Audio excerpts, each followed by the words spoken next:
if you ever plan on working, if you have a career, especially if you're young, you're in high school or you're in college, you're not entirely sure what you want to do or you want to figure out what's best to do, then this video is for you. Assalamu alaikum wa rahmatullah. My name is Ayub. Today we're going to be going over 80,000 hours. 80,000 hours is how long you're going to spend in your career most likely if you work for 40 hours a week, 50 weeks a year, and for 40 years. This book is, here it is, it's called 80,000 Hours. It's about finding a fulfilling career, and inshallah, God willing, I'll be going over all the chapters. In case you don't like to read, we can go over it. Plus, it's just good to know, good information. It's going to help you pick the right career and what's going to bring you the most happiness, inshallah. This is an organization. Let's see what they're about. Why 80,000 hours? You want to have a positive impact with your life. The choice of career is probably the best opportunity to do that. That means it's worth thinking hard about how to use this time most effectively. If you can make your career 1% higher impact, whatever that means to you, it would in theory be worth spending up to 800 hours working out how. So if you can make your career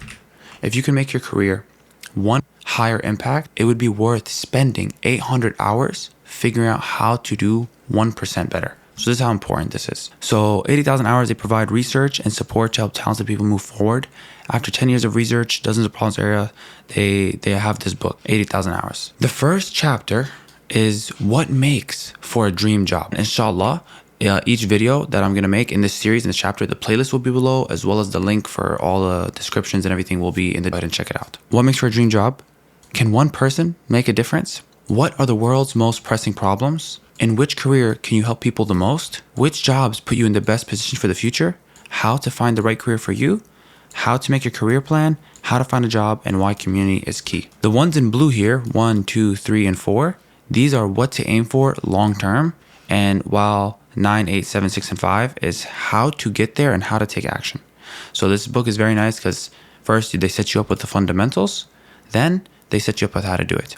It says, there was a note, if you're midway through your career, focus on chapters 1, 4, 6, 7, and 9. So let's get into it. What makes for a dream job? Let's just zoom in, probably make it easier to see for everybody. What makes for a dream job? You might think money and low stress is what's going to make a lot of money and no stress, super easy. And that's going to make a dream job. And the research has found that it's not. So money makes you happier, but only a little. Let's go down this road and see where we're going. Oh, and this is how long it is, just so you can see. We're going to go up here, and that's the final result. Studies have shown that money is not what makes people happy. Here is a graph. Income goes up and life satisfaction goes up. So the more money you make, the better the life satisfaction. Obviously, you can see it goes up, up, up, up, and then it slowly starts to level off, right? This is from 2010. It's in the book in the PDF. There's another thing, though. We're going to go to this one. It's called positive effect. Positive effect is whether people reported feeling happy yesterday. The reason that's important is because it's less influenced by how you're feeling right now, by the current events that happen to you, like right in this day, like maybe something happened to you or this or that. Like it's a less variable measure of whether you're happy or not. So you can see that positive effect is very high and it levels off very quickly. This is the same life satisfaction curve. Now this is positive effect. If they reported feeling happy yesterday. By 30,000, you're already like at almost halfway up there. 50 and 70,000, it's level. Like it's not going to get that much happier. You want to know whether you're going to say basically, I'm going to be happy yesterday. Like I'm going to be generally happy by $70,000 household income in the United States, which is, this is a little variable depending on if you have kids or if you have dependents. You need to add like another like 20,000 per kid or something, or 10,000 per dependent or something for it to maintain. It's just a guideline. But yeah, by $70,000, your positive effect is not going to get much higher. Mashallah, this is a good thing. So they wrote here, these lines are completely flat by 75,000. So beyond this point, income had no relationship with how happy, sad, or stressed people felt. This is hardly surprising. We all know people who've gone into high earning jobs and ended up miserable. And this is all of the graphs on top of each other. They also ask people other questions. Life satisfaction, the same one. And they ask people if they're stress free. So maybe by 50 or 70K is the maximum amount of stress free. And then it starts going lower as you go up in money. Not blue is like you're not blue, you're not sad. That's also higher than life satisfaction, but levels off. But positive effect, very high. So We know that the money itself, just money alone, is not going to make people happy. So the next route we can take is, what if we aim for low stress? Well, obviously I'm saying don't aim for low stress. So instead of seeking to avoid stress, seek out a supportive context and meaningful work, and then challenge yourself. What should you aim for in a dream job? Instead of seeking to avoid stress, seek out a supportive context and meaningful work, and then challenge yourself. What does that mean? These here are 6 characteristics of a dream job. The first one is work that's engaging. So you have to do work that's engaging. What does that mean? It means you have the freedom to decide how to perform your work. You have clear tasks with clearly defined start and ends. You get feedback. So you know if you're doing well or you're not doing well, you get feedback. And variety in the types of tasks. So if there's no variety, it's not going to be that engaging. If you're not getting any feedback, it's less engaging. If you don't have clear tasks, it's less engaging. You get it. And freedom to decide how to perform your work. Like if they say you have to do it like this exact way, like let's say they try to control even how you type on a keyboard. You say, no, you have to use 2 fingers to type. That'd be so weird, right? That's not engaging. That's just limiting, etc. It has to be, this is work that's engaged. This is one of the characteristics of a dream job. The second one is work that helps others. They said here in the book, there's a growing body of evidence that helping others is a key ingredient in life satisfaction. People who volunteer are less depressed and healthier. A randomized study showed that performing a random act of kindness makes the giver happy. Inshallah, this is also like, I don't have any ayat Quran in here, but it's amazing how even in the Quran, charity is good for us, is good for your hereafter, is very good to do. And it says a global survey found that people who donate to charity are as satisfied with their lives as those who earn twice as much. So if you make 50K, but you donate to charity, you're just as satisfied with life as someone who makes 100K. Isn't that amazing? If your goal is life satisfaction, then money's not the only thing you're going to need. And if you just give charity, it's like you made more money. It's amazing, subhanAllah. Work that helps others, right? A third key ingredient is work that you're good at. Being good at your work gives you a sense of achievement. It also gives you the power to negotiate for the other components of a fulfilling job. And because of those 2 reasons, skill ultimately triumphs interest. So even if you love art, if you pursue it as a career but aren't good at it, you'll end up doing boring graphic design for companies you don't care about. So just because, like, let's say you're very interested in, I don't know, painting, right? But you're very interested, you love it, it's beautiful, but you're not that good at it. You might not be able to find a fulfilling job. So you need to work that you're good at. It doesn't mean, hey, I'm not good at it right now, don't do it ever. You can go get good. And that is something we'll talk about later. We'll get to it. It's one of the key ingredients is get good at something.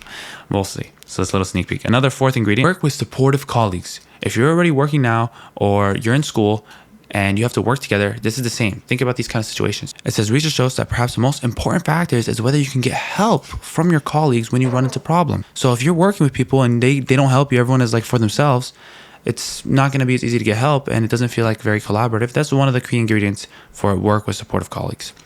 What about lack of major negatives? This is number 5. So you cannot have any like major negatives. It's also going to be you need one of these ingredients.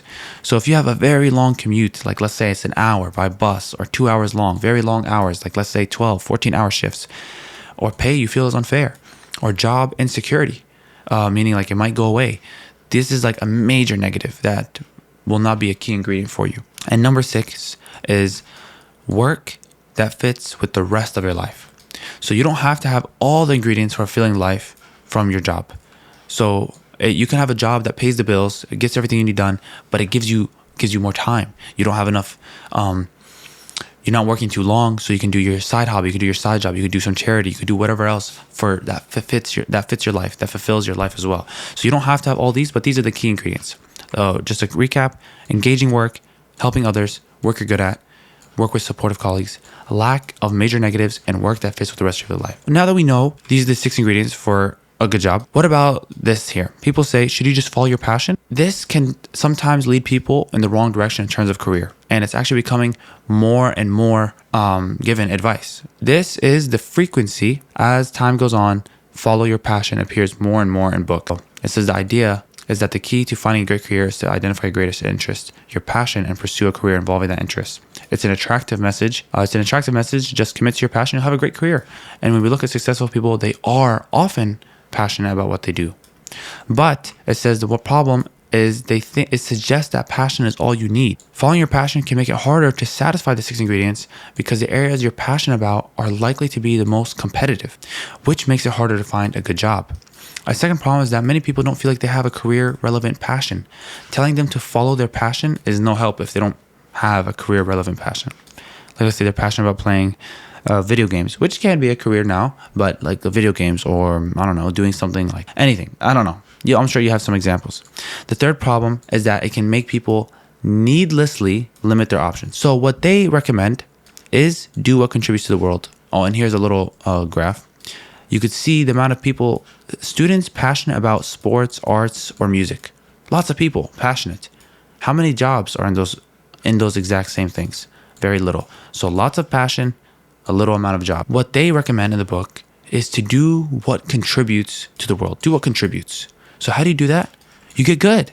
Get good at something. Whatever it is you enjoy, whatever it is you like to do. For me, I like to make videos. I'm trying to get better at making videos, inshallah, by the will of God. So if you're enjoying the video, just hit like, subscribe. It's going to really support me, inshallah, and help me, encourage me. It's going to give me that feedback. Remember, guys, we need to give feedback. Where is it? Feedback, so you know how well you're doing. So I don't know how well I'm doing until you guys give me feedback, inshallah. If you get good, it gives you the best chance of finding the other ingredients, meaning like you can negotiate more, you can get more pay, you'll be able to get the other 6 ingredients easier. And you want to get good at something that others value. Now, they say this, but I also feel like if you get good at something, someone's going to value it. Especially if you're very good at it, someone is going to value it. And it's going to give you plenty of career opportunities. So now you have a lot more opportunity when you're good at something. So get good. If you make it your mission to help others, then people will want to help you succeed. This is one of their quotes. And by the end, it says this is it. To have a dream job, don't worry too much about money and stress. And don't endlessly self-reflect to find your one true passion. They say rather, get good at something that helps others. It's best for you and it's best for the world. This is amazing. So this is everything we just covered here. Yep, this is everything we just covered here, which is chapter 1. What makes for a dream job. So now hopefully these are some things you can ponder about until the next video comes out, where you can hit subscribe and like and join so we can learn and educate more, inshallah. Yeah, this is the book, 80,000 Hours. You'll find the link in the description if you want to read it. It's a free PDF. And yeah, the next chapter is, can one person make a difference? We're going to find that out next. And yeah, we'll see. Thank you again for watching. Let me know your comments. I want to know what you guys think. Have you guys considered any of this for picking a career? Are you guys already in a career that you feel like does not match these 6 ingredients? I want to know. Let's turn this into a community, guys. Don't be afraid to put your comments. Any thoughts? I know you're probably trying to scroll through the comments of the video. Okay. Assalamu alaikum wa rahmatullah, and see you in the next video, inshallah.